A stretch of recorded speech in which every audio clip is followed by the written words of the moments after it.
Le Seigneur soit avec vous et avec votre esprit. Bonne nouvelle de Jésus-Christ selon saint Luc. Gloire à toi, Seigneur. Luc au chapitre 5, les versets 12 à 16.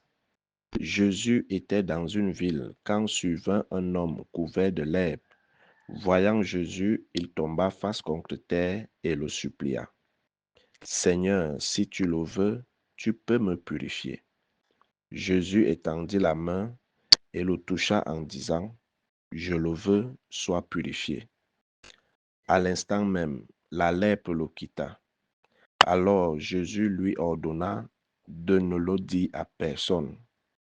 Va plutôt te montrer au prêtre et donne pour ta purification ce que Moïse a prescrit. Ce sera pour tous un témoignage. De plus en plus, on parlait de Jésus.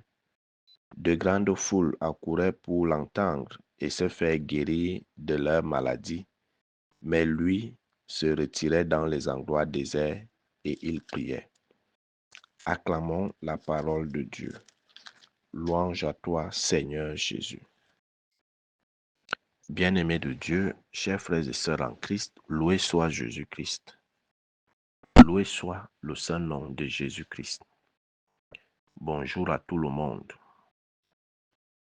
Ce matin, nous assistons à la purification d'un lépreux. À l'époque, la lèpre était une maladie théologique, une maladie sociale également. Une maladie théologique parce qu'elle était liée à un châtiment dû à un péché que nous avons commis.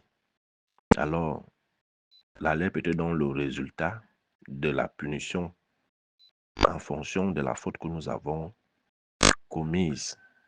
Donc, c'était quand on était atteint de la lèpre, ça veut dire qu'on a fait quelque chose et le Seigneur nous a frappés. C'était une maladie sociale parce que lorsqu'on était atteint de la lèpre, on était exclu de sa famille et même de la société.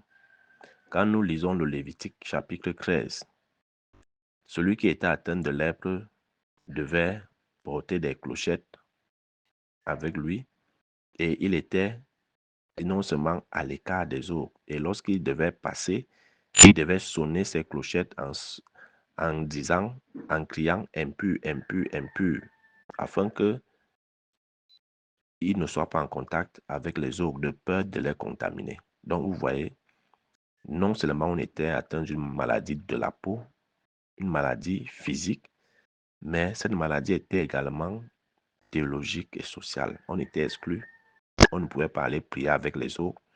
En famille, tu ne pouvais plus retourner et tu étais toujours à l'écart. Les lépreux s'asseyaient à l'écart, au bord de la route, là où ils ne peuvent avoir de contact avec personne. Ils étaient là des mendiants. Des mendiants, donc c'était une sorte de mort spirituelle, sociale, familiale, parce que personne ne pouvait plus entrer en contact avec toi. Mais vous allez voir que ce lépreux va briser toutes ces barrières, va briser cette barrière sociale et il va venir se jeter à genoux devant Jésus et il va dire, si tu le veux, tu peux me purifier. Il ne doute pas de Jésus. Il ne force pas Jésus. Ouais, la foi de ce lépreux.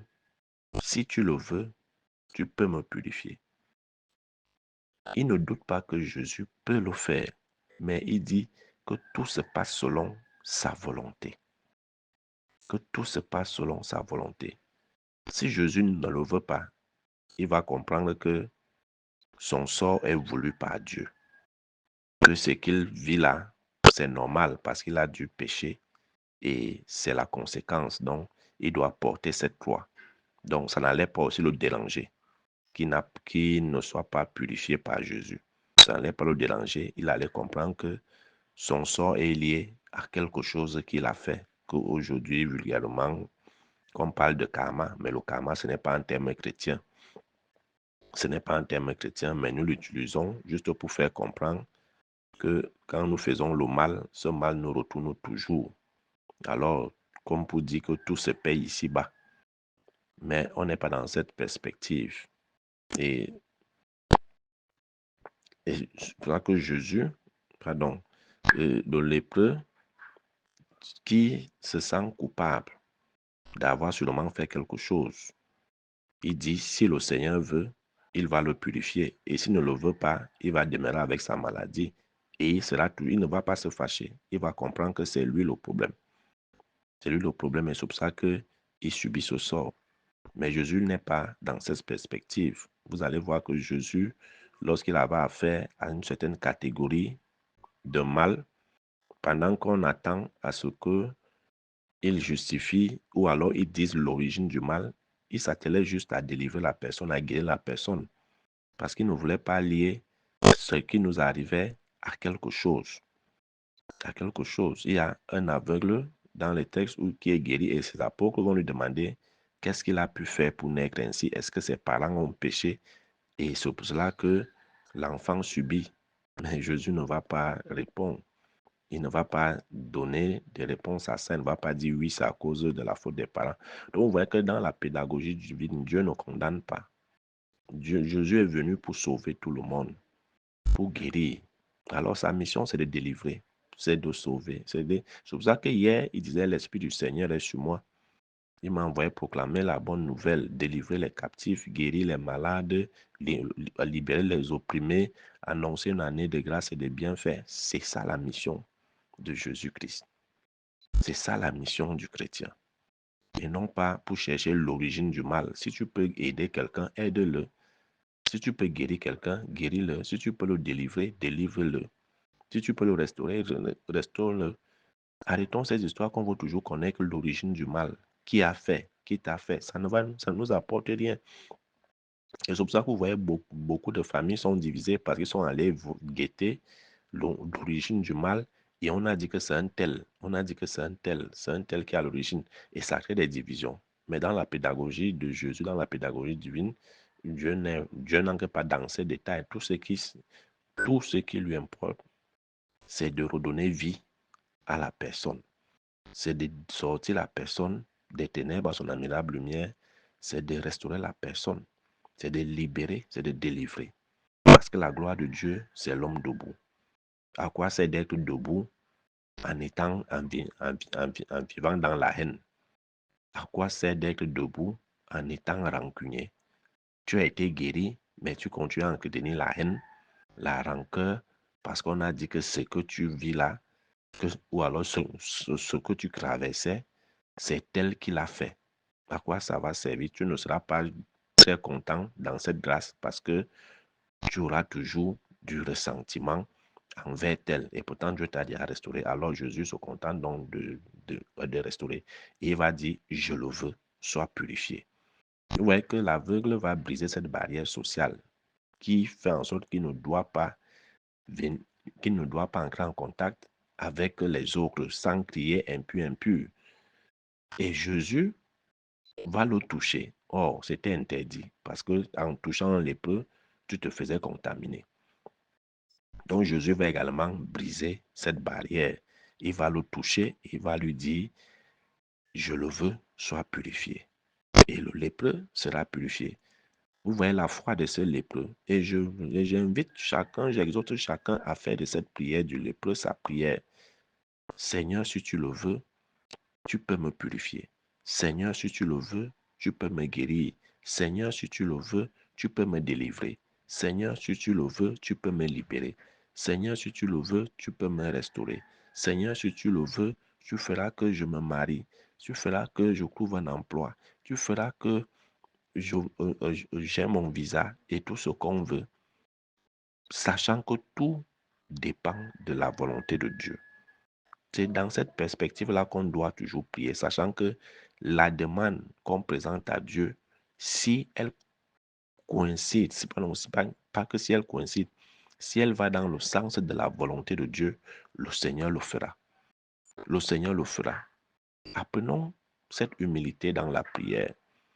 Apprenons à Dieu, Seigneur, si tu le veux. Et le Seigneur est venu pour sauver. Le Seigneur ne gagne rien à nous voir souffrir. Au contraire, il ne veut perdre aucun de nous. Au contraire, le Seigneur a mal quand on a mal. Il a mal quand on souffre. Il souffre quand on souffre. Il pleure quand on pleure. Il veut bien nous purifier, il veut bien nous libérer, nous délivrer. Mais approchons-nous de lui avec nos lèvres, avec nos soucis, avec nos poids. Nous ne nous sentons jamais exclus de la main de Dieu. Nous nous sentons jamais exclus de Dieu. Si le monde nous exclut, Dieu ne nous exclut pas. C'est ça que fait ce lépreux. Il est exclu de la société. Il est exclu de toute vie spirituelle. Il ne peut pas aller au temple prier. Il ne peut pas rentrer chez lui. Il ne peut pas vivre en société avec les autres. Mais Dieu n'exclut personne. C'est pour ça que le Seigneur dit, je le veux, sois purifié. Il le purifie, il le réinsère dans sa vie de foi, dans sa vie sociale, dans sa vie familiale. C'est ça la régénération, c'est ça la restauration. C'est la restauration. Faisons de cette prière la nôtre et prions ainsi. Et prions. Le Seigneur est là pour ça. Le Seigneur est là pour nous délivrer. C'est pour ça que le Seigneur est sorti pour nous sauver. Et il va dire au lépreux maintenant, va te montrer auprès, comme ce que prévoit la loi. Lorsque tu es purifié, tu pars te montrer auprès et c'est eux qui attestent. Et maintenant, il te réinsère dans la société, dans ta famille et dans ta vie de prière. Tu peux maintenant avoir accès au temple sans crainte de faire contaminer les eaux. C'est ça la restauration. Il lui dit de donner l'offrande prescrite par rapport à cette purification. Nous, souvent, quand le Seigneur nous fait grâce, est-ce qu'on sait aller rendre grâce au Seigneur? Est-ce qu'on sait aller offrir une offrande dans son temple? Est-ce qu'on sait offrir? C'est là où le gros français sort souvent. Ah, les prêtres aiment trop l'argent. Ah, est-ce que c'est même lui qui a prié? Est-ce que c'est Dieu, machin, truc? Mais le lépreux croit que la grâce de Dieu est à l'œuvre en la personne de Jésus. Il croit que la puissance de Dieu est à l'œuvre en la personne de Jésus. À nous aussi, apprenons à croire que Dieu est à l'œuvre à travers tel prêtre, à travers tel serviteur de Dieu. Et ce n'est pas le serviteur de Dieu qui demande l'offrande. Ce n'est pas le prêtre qui demande l'offrande. Après la guérison, après la délivrance, après la restauration, va toi-même offrir une offrande au Seigneur le dimanche, le jour où tu es guéri, où tu es restauré, lorsque tu reçois une grâce, une nomination, une promotion, un diplôme, quelque chose de bien dans ta vie que tu as demandé au Seigneur. Va offrir une offrande à l'église. Va offrir. Jésus n'a pas dit de venir m'offrir l'offrande. Il a dit, va voir les grands prêtres, va voir les prêtres et offre l'offrande selon la loi. Donc arrêtons souvent d'être ingrats. Quand on obtient une grâce, il faut savoir revenir dire merci au Seigneur. Il faut croire en Dieu. Jésus est là pour ça, pour nous sauver, pour nous délivrer, pour nous libérer, pour nous guérir, pour nous restaurer. Il le veut bien, mais c'est à nous de venir vers lui. Nous ne nous sentons pas exclus de la famille de Dieu. Dieu est là pour tout le monde.